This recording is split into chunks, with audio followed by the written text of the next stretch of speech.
Hey guys, welcome to Phone Home, a guide to finding your way back home. First, I want to say a special thank you to all of y'all who have sent so much love my way. I'm really glad you guys are enjoying the Sound Journey episode I uploaded last month. I feel like March has been a month of processing for me, processing emotions, new insights, and overall a month of trying to bring in more joy into my life. We are now past the winter, which is all about rest, reflection, silence, and renewal. Winter is a perfect catalyst for change, and now heading into spring, we can reap the new inspirations, insights, and energy that come with it. Acknowledge all the endings and embrace the new things coming into your life.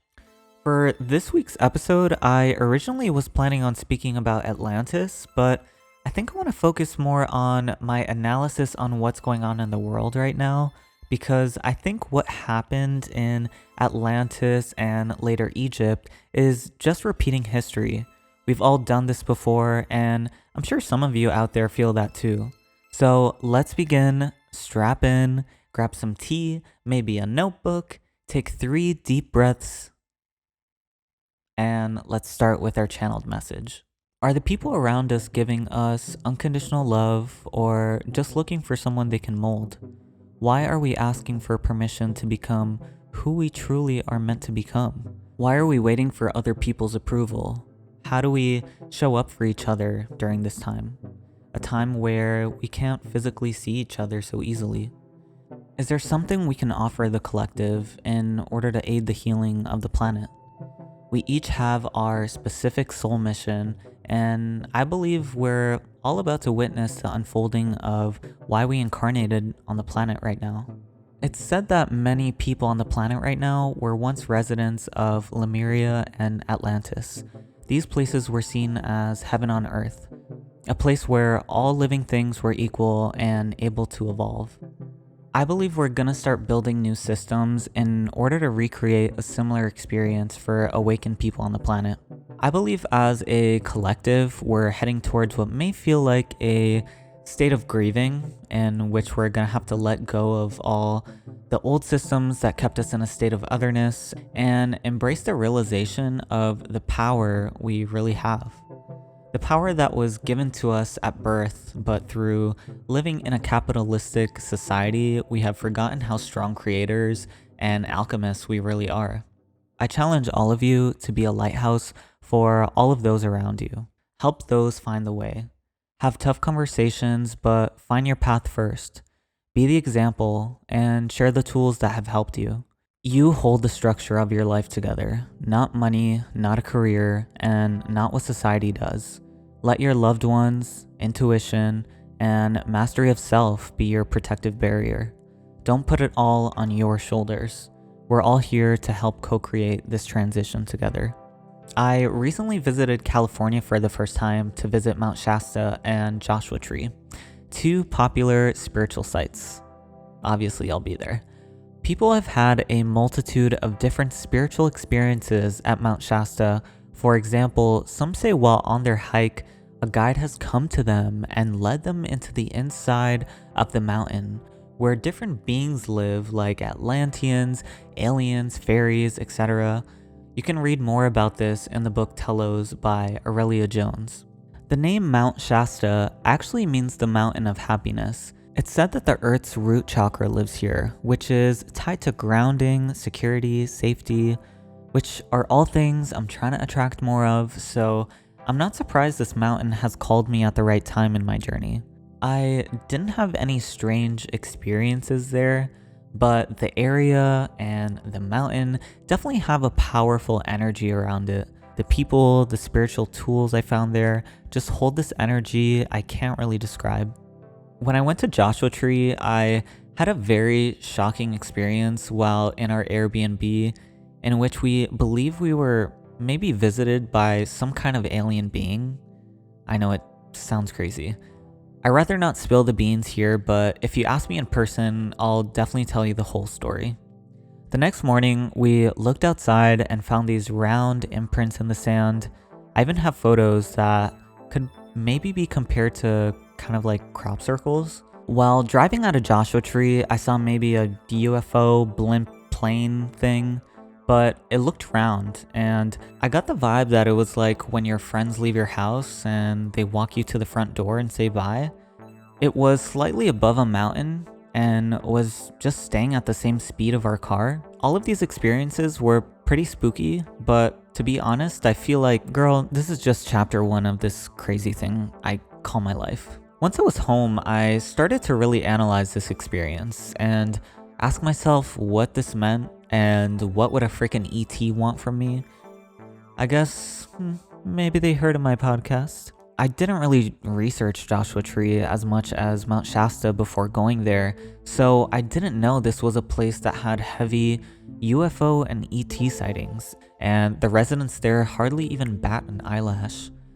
There's even a place in Joshua Tree called the Integratron that was built with the guidance of ETs in order to help with healing the collective. The Integratron is open to the public and they hold weekly sound journeys there. If you're interested in learning more about UFOs, Contact in the Desert is a great place to start. It's pretty much like South by Southwest for UFO and ET researchers.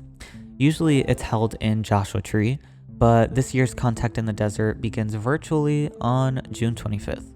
As someone who's working towards becoming a successful teacher, hopefully one day, still a work in progress, I want to talk a little bit about spirituality on social media for a second, because people sometimes ask me if I have recommendations on books or teachers they can listen to. I personally, at this moment in my journey, really resonate with the books and videos by Penny Kelly.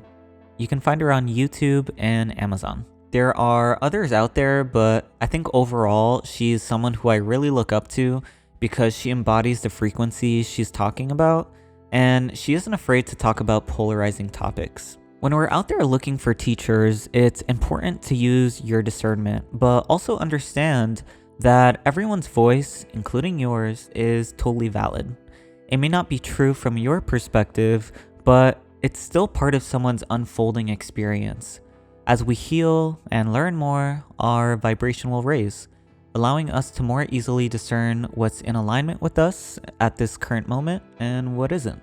Relationships, habits, concepts, music, food, etc. that resonate with us right now may not resonate with us later. We're all evolving at different paces, so trust that others around you will, in their own time, do the same. When looking into bringing in more people or concepts into your life, whether it's a teacher you're getting information from or an Instagram model you're trying to embody, it's important not to develop codependency. Because they're constantly giving you something that you're lacking or believe you can't get yourself, we sometimes take the easy route and give our energy away. Our energy flows to where our attention goes. There's a lot of instant gratification in our society right now, so I challenge you to always learn as much as you can, but take time to digest it and experiment with it yourself. You'd be surprised by the beauty you can find in your individual soul. Next, let's chat about what card we got for this week's episode. The card I was called to pull for this week's episode was Context. Context says there is no need to discriminate or label things as good or bad. We are one spirit, life, and breath, living one eternal moment. Dividing life into categories creates imbalance and separation. Life is a never-ending story, full of new beginnings and adventures. Embrace it, live it, love it, create it, and be joyful because of it. Avoid reading too much into things at this time. Taking in the full picture will take time, so let it all slowly unfold. See things from a higher perspective and breathe. Next, let's talk about our main topic this week, which is extraterrestrials. Let's start with introducing what we currently know about ETs. On December 27, 2020, Trump signed a COVID relief bill that stated the Secretary of Defense and Director of National Intelligence have 180 days to share what they currently know about UFOs. On April 15th, a video the Navy recorded of a UFO was leaked, and the Pentagon confirmed that it, in fact, was a UFO. I believe there's another video the Pentagon confirmed was a UFO that came out sometime last year. On April 9th, we got an article from the New York Times which stated that UFO sightings have surged during the pandemic. Maybe because people have more time to look up and are also moving from cities with light pollution to weekend getaways in nature. TikTok has also added fuel to the fire with its user-submitted UFO videos that have racked up millions of views. I've seen a lot of these and they're pretty weird. Many say it's just a SpaceX test, but some videos are just too weird to explain. If you want to learn more about the history of UFOs, you can look into the UFO crash in Roswell, New Mexico, the visitation of a UFO at a Zimbabwe middle school, and Linda Howe's research on animal mutilations that happened in the US in the 60s. So, what's next? I think once we get an official report this summer on UFOs and ETs, people will start asking a lot of questions. People will start to realize that they're multidimensional beings that have been suppressed. Religious views, unfortunately, will be challenged. People will question why they're here, and some people's mental health will unfortunately suffer. Those who aren't able to use their own power to find their own meaning will unfortunately continue down this rabbit hole. The people who are codependent to the government will move their focus from blaming everything on the government and minorities to everything on ETs. Nothing new. This will maybe create a sense of unity between humans because at least you're not quote unquote an alien. But still we aren't seeing the full picture here because we're still blaming everything on something outside of ourselves instead of realizing that we all had a piece of the pie. Some will be able to bridge the gap, but some will still hold resentment against ETs because they're highly intelligent. Us humans are also highly intelligent, and I think there's still a lot we don't know about our sixth senses, our soul, our body, how that all works. This whole concept is really interesting because as we see through the media, a story can be spun in so many different ways. We may be told the truth, or just as our history books show, a truth that's beneficial for the parties involved. As the years go by and technology continues to advance, people will probably look into living off planet, even though we still haven't solved many of the problems we have here on Earth.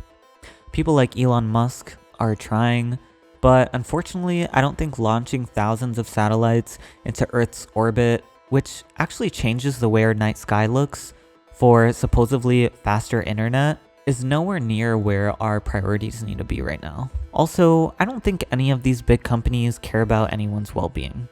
This planet is ours, and we should all have a say on what goes on here. There needs to be more regulations for things like this because as we look around us, we're actually starting to see how science can be used as a weapon or a tool for good. We aren't a unified species yet, so going to another planet to try to solve even harder problems doesn't really make sense to me.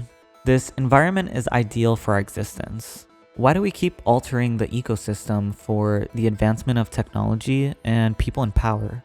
Just because their voices are the loudest doesn't mean theirs are the most important. How do we level the playing field? People won't take no for an answer, and many will create spaceship civilizations like the movie Xenon, yes girl. Also with global warming, maybe we do have to get off planet. What do I know? What I do know is that we're going to need help from our ET friends who have shown us in the past that they're here to help, and they've even helped earlier civilizations. This podcast is called Phone Home, a guide to finding your way back home, because I want people to realize we're also aliens. We've all lived many lives, and some of those lives were even lived off planet. Since I started my spiritual journey, I've had a lot of synchronicities, confirmations, and dreams regarding an alien race called the Pleiadians, which are the oldest and most evolved ETs in this area of the universe. I want to make a whole episode on my experiences, but I'll share a really short story. So, one day I go downstairs to get the mail, and my neighbor who does live sound meditations as a side hustle opens the door and says, "Hey, yesterday when I saw you, I wanted to ask you something." And I'm like, "Oh, okay, cool. What is it?" She goes, "Oh, damn, I just forgot." I'm like, "Oh, okay. Well, if you remember, just let me know." Right when I'm about to walk away, she goes, "Wait, do you know about the Pleiadians?" Bitch, I was Shakarita because I've never mentioned any of my experiences to her or anything. We talk for a little bit about them and then I go back to my apartment. A few weeks after that, I have a dream that I'm in my living room with my partner and I feel a really loud noise above our apartment. Then an orange and blue light surrounds our place. I feel as though there's a UFO above our apartment, and out of nowhere, everything becomes zero gravity and we're floating in this dream. We end up floating back into our bedroom, and I wake up as if I maybe was floating back into my body. After this dream, I started having inception dreams where I wake up in a dream, think I'm awake, look around my bedroom, and then realize I'm still sleeping. A few weeks go by, and we have 2 random power outages. A few days later, I wake up to a loud vibrating noise and a blue and orange light coming from our living room. I'm literally like, okay, this is it. The UFOs are here. Before I poop all over my bed, I get up and see that the whole neighborhood lost power. When the firefighters came, they started filming the transformer outside of our window. It was still intact, and a few hours later, when the electrical company came by, I heard them talking and they couldn't really figure out what happened. So I'm not sure if these power outages were connected to UFOs, but for some reason I dreamt this before it happened, and 3 power outages in only my neighborhood in 11 days seems kind of weird to me. I feel like I definitely need to write a book because the universe will really be throwing some weird but cool experiences my way. Like I said before, I feel like I'm still in chapter 1, so if you're here, thanks for coming along for this ride. It's gonna get probably even weirder. I think this is all really exciting because I feel like all the rules are about to change. Our world is a lot more sci-fi and woo-woo than you think. I think when people start to realize this, we're gonna have to sift through a lot of outdated, new agey concepts and figure out the real truth about our universe. That's why I mentioned earlier about making sure you're choosing the right people to get information from right now, because there's probably going to be an influx of people sharing things they directly haven't really experienced to be true. In a way, everything's going to be thrown in the trash and we just start over. What really is air? What's really going on with these solar flares the sun is giving off? What's going on with COVID, the vaccine, etc.? Everything may become a conspiracy theory until proven otherwise. Textbooks are going to be revised. Homeschooling may skyrocket. Some people will embrace the future, and some will put their hands up and just move off grid. My personal advice would be to not get lost in what's real and what isn't. Just be. Live in the moment. Don't hold your beliefs even tighter. Be able to have an open mind and think deeply.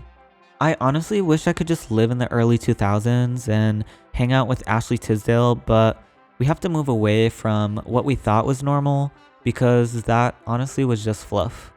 It's going to be hard because we have attachments, but remember, you aren't alone. When there's more suppression, there's more expression.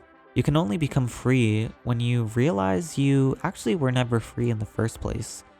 As we evolve, so does the world around us. We create our reality. Embrace the new things coming into your life. Let yourself be led to the next chapter, even if you feel like you're walking into unknown territory. The more we learn about ourselves, the better equipped we are for handling future challenges. Learn about who you are, just as you are right now, and why. Be curious about and question the world around you. Through this, we find our own individual voice and own individual truth, and start to really embody what we truly believe. I come from a Christian household, so I understand how scary it can be to embody, because sometimes we have conflicting views with friends and family, and feel as though we sometimes have to kind of like come out to people and be like, actually, I hear what you're saying, but here's what I believe is true in my reality. And that's life. It's a road we all take, and sometimes we're all on the same page. Sometimes we're the ones that are wrong. Sometimes fear and hate gets in the way of viewing things from a higher perspective. Honestly, do the things that scare the shit out of you. Because when you do, you just become more and more free.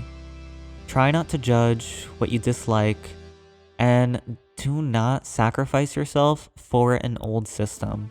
Don't choose fear over the people you love. Go outside, take care of yourself, and don't take life too seriously. I love you guys, and I'll see you in the next one.